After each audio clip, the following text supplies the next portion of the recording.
Hello my friends and welcome, my name is Dennis and this is the latest update from Ukraine. Let's start as usual from the military map review. I'm speaking about the Kursk region. You may see it just on the screen. Well, according to the Micro 73 analytic, Ukraine gained more of the territories. He also said that this gray area is not considered the gray any longer. It is confirmed under Ukraine. Plus we have the clarification of the significant battlefield which is ongoing near Novoivanivka village. Ukraine recently got the success there, but Russians were capable to send some of the new reinforcements, and according to my information, there will be a new assault attempt from the Russian side in the coming days. This point over here, where the battle is ongoing and where you see lots of the losses mostly from the Russian side, plays a significant role in entire Kursk campaign. I have already told you about this very important crossroad and how the dynamic situation on the ground really is. Without the trenches and the minefields, it all depends on the skills of the local commanders from both of the armies. For now, the Ukrainian commanders are capable to keep the ground and even counterattack. But Russia wants to take this crossroad with the overwhelmingly larger amount of the forces, and they are still waiting for the backup, and according to my information again, the backup has just arrived. So the next week is actually a decisive one for the Kursk operation. If Ukraine completely loses this crossroad, it means that Ukraine in the nearby future will lose also control of this entire region, and will just concentrate on defending the Sudzha and the nearby settlements. Also, according to not confirmed information for now, Ukraine starts to withdraw some of the units from the Kursk Oblast, and Ukraine sends those to the Pokrovsk direction. Well, here comes the question, what was the reason for Ukraine to attack the Kursk Oblast? I personally asked that question at the very beginning of the special military operation, and there could be many of the answers on that from the strategic and tactical perspective. The ex-Ukrainian General Commander Zaluzhny was asked that question, what was the purpose of the Kursk operation and whether it reached its goals. Zaluzhny decided not to comment on that issue, but I'm sure he knows the answer. Well, my own opinion that after all, this operation is not the failure of Ukraine, as for example it was the last year that Ukraine attacked the most defended part of the southern front lines, not in a single point, but Ukraine dispersed its vectors of attacks to many of the directions and wasn't able really to break through the Russian defense, and by the time Ukrainian army also suffered significant losses. We may honestly admit it from the current perspective, but in the Kursk operation compared to what it was the last year, Ukraine has not that huge losses. I would say standard regular losses. During any kind of the attack operation, the Russian defense was still here. There is the Russian defense line not far away from Sudzha, but Ukraine was easily able to break through it in this entire space. Well, I do not really trust the official losses statistics from the Russian side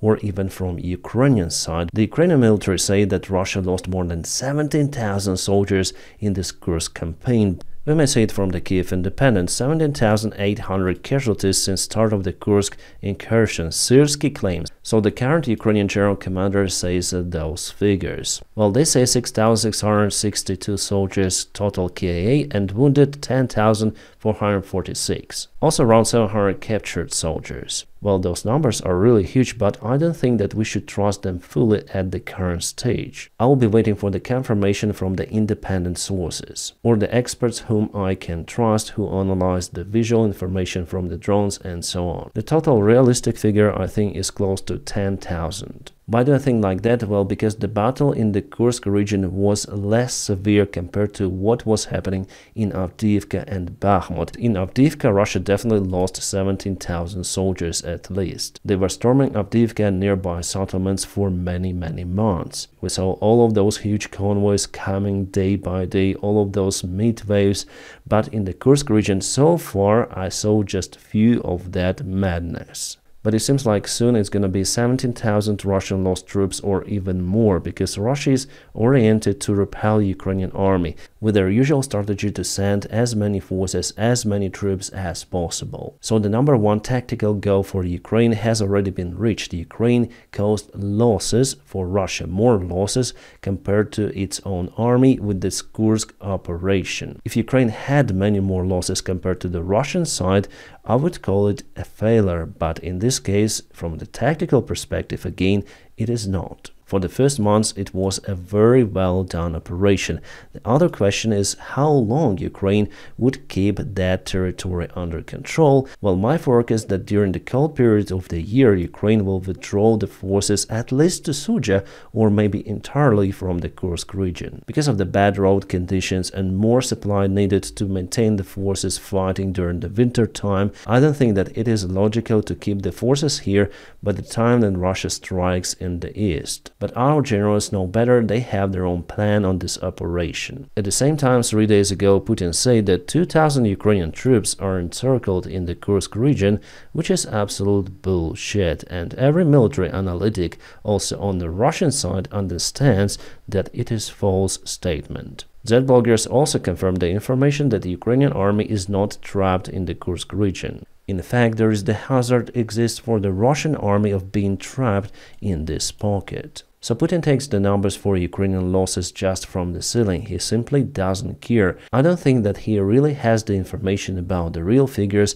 of the losses in his own army. The Russian high generals may not report that stuff just not to make Putin sad. It could be one more reason for Putin not to announce a massive mobilization in the Russian army right now. He is sure that Russia still has enough resources to attack Ukraine and take the ground, but in fact we see that Russia still struggles to liberate its own territories. Guys, instead of the advertisement, we have a short break here.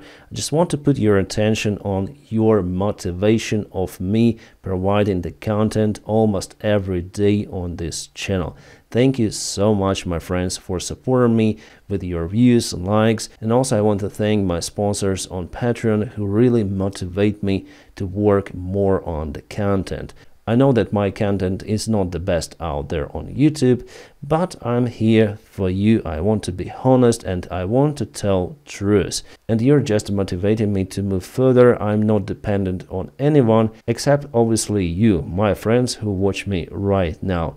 Without you, I'm really nothing. So thank you for any kind of your support of this channel, whether it's like, share, your comment under the video, and obviously your kind support on Patreon. Guys, you're just awesome, so stay awesome. There is one more reason why the Kursk operation was successful and is successful for Ukraine, because of this guy, Davydov, the commander of the Chechen battalion, Ahmad Spetsnaz forces, as you may see on this flag. The duty of Ahmad was to reinforce the border with Russia in the Kursk region and also in Belgorod. Those guys are rarely spotted in Ukrainian front lines and usually fight behind, in the places where it's comfortable for them to film TikToks. So then Ukraine started a special military operation in the Kursk region.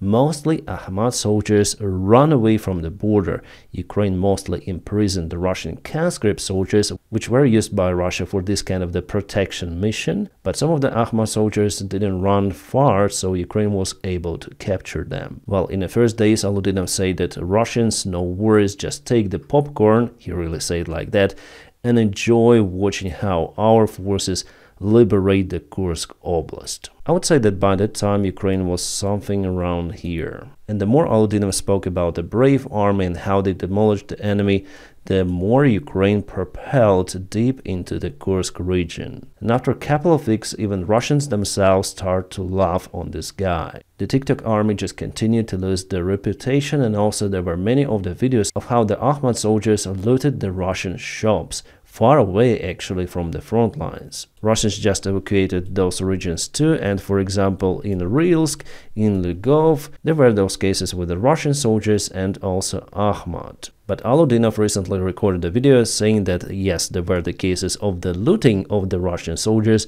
but not the Chechens, so he denied the camera videos actually. At the same time, by saying that, he confirmed the looting cases in the Russian army or with the Russian army in the Russian villages, towns and cities. And all of that created the internal clashes between Ahmad battalion and the Russian regular army. They start to openly accuse each other of the wrongdoing, of the poor defense of the border and so on.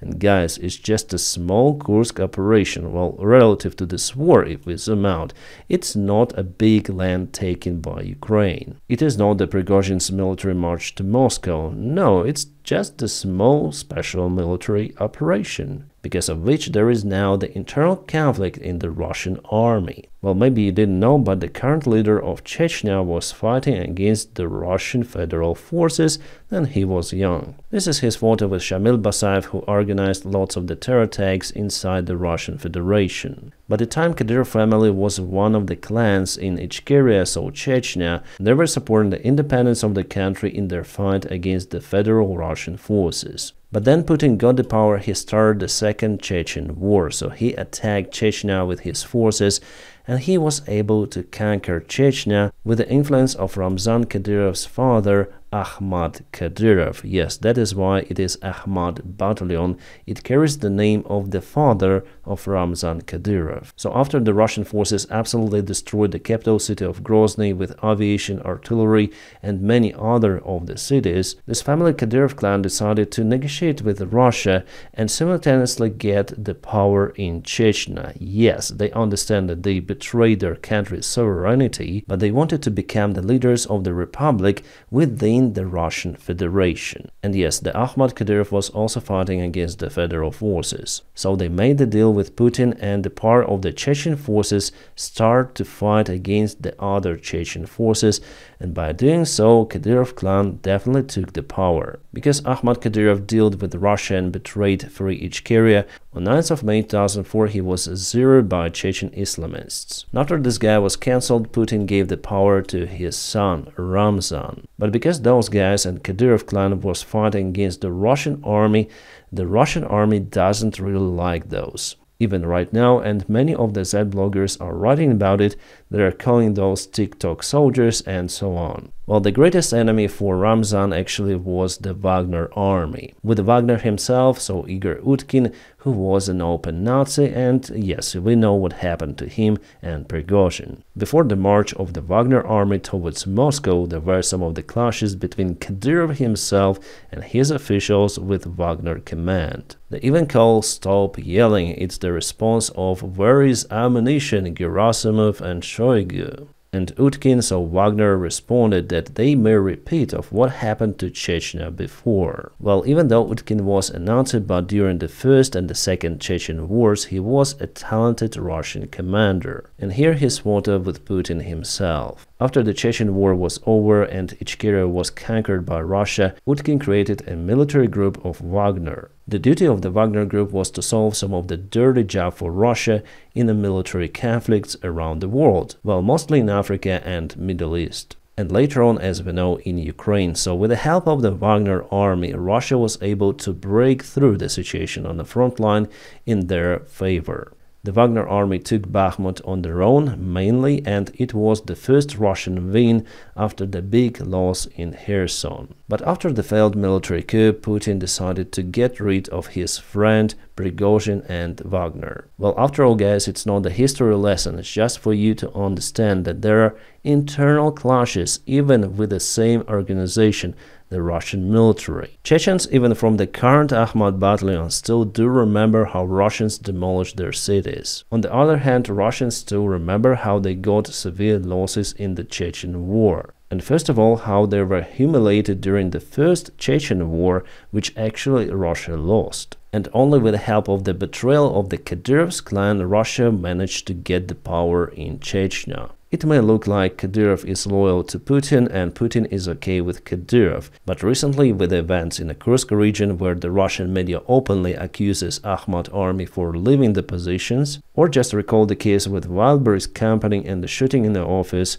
where the Kadyrov soldiers were involved. There is the direct confrontation with a businessman affiliated with Putin, because Putin actually agreed that deal, and Kadyrov, who took the other side. Well, after the attempt of the Prigozhin's military coup, Kadyrov understands that the Russian regime is not that strong as it looks. And maybe now Kadyrov decides that it's time to negotiate with Russia on a new terms. Or he might be the other Prigozhin in this case, because Kadyrov has the army. He also has the big business influence, and I'm sure that he will not repeat the Prigozhin's mistakes. This video was published today. Kadyrov is making some sort of the push-ups in the parliament building or somewhere in the Kremlin, so he feels absolutely free and he feels a little separate from the Russian elite. They do not recognize the ex-thug as their member. He was given the power in Chechnya just because of his betrayal.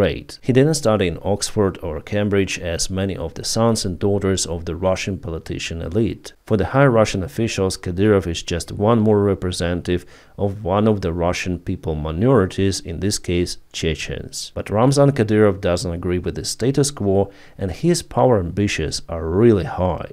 And the lack of the education is not the problem for him, because he has the resource which is now the most precious. He has the military. And he just hates the Russian elite. Even with this screenshot in this low resolution, you may see the emotions on Kadyrov's face. Then he sees Lavrov and the other company of the Russian clerics who created this empire, Russia, the empire which attacked the home of Kadyrov, really. Well, it wasn't really Ramzan who betrayed his country by the time, it was the decision mainly made by his father. But he integrated into this role because he didn't have the choice, but now it seems like he enjoys this role and he wants to get more. So is it some sort of the mafia? Yes, all Russia is built on the mafia groups. FSB, the Russian military intelligence, the Russian army command, the Russian Rosguard, and Akhmat battalion, many more. Those are the clans within the same mafia. And they hate each other a lot because their goal is to take the power, the ultimate power in Russia. And all of the system is just alive because they believe in power of a single person, Vladimir Putin. But this guy is the first one from those who are alive who thinks differently or start to think differently. I can clearly see it based on his actions. And also from the opposite side, from Kremlin and the Russian media, which start to tell some of the uncomfortable things towards Akhmat battalion for now. Yes, not the Kadyrov family, but Akhmat is the military tool of Kadyrov. So if you ask me who started the clashes in Russia, well, I would say this guy. And the clashes with the Walberg's case and with the Ukrainian successful operation in the Kursk region has already been started. It uncovered all of those cracks within those clans in the Russian regime. The process of the disintegration of the Russian Federation is just imminent, and the problems which Putin created with the Russian economy, with isolation of Russia because of the war in Ukraine, everything of that makes the process of the Russian collapse much faster. And it will all happen here. It will start from the Northern Caucasus, the region that was the half of the Russian army for centuries. They tried to conquer the people with total different identity, different religion, different traditions. Yes, for now those territories are being occupied, but after all, Russians will fail with it. And with the Walberg's case, the 90s came to Russia. The clans are fighting for the business. It means that the funds in the Russian economy is not enough. The Russian Federation actually sends lots of the funds to Chechnya and to Kadyrov family. But because the Russian economy starts to struggle, the #1 priority for Putin is the Russian army. So Kadyrov thinks that, okay, you give us less funds, that's why we're gonna take, for example, Walberg's, which costs around $7 billion United States dollars. But the Kremlin-affiliated businessman said, no, you'll not take it from us. It's a little bit more than 1 year past since Prigozhin attempt to take the Moscow. And we already see one more big crisis in Russia. It is not that open as it happened with Prigozhin, but it may escalate at any hour. I'm sure that in 2025 we're gonna see very interesting events happening in the Russian Federation. And for Ukraine, it's just crucial to hold down, yes, with the help of our partners, to hold down until Russia starts to disintegrate. And that is only the way for Ukraine to deoccupy all of the territories and to return all of the people back. Guys, it seems like I was really focused on a topic and I don't want to make this video really long. So tomorrow morning I'm gonna film one more video with update about the situation on Ukraine. We're gonna discuss the recent news and so on. I also hope that you enjoy this kind of the storytelling format on my channel. Well, nevertheless, guys, I'm gonna keep you updated on everything. And as usual, I wish you all a peaceful sky wherever you are and have a great time.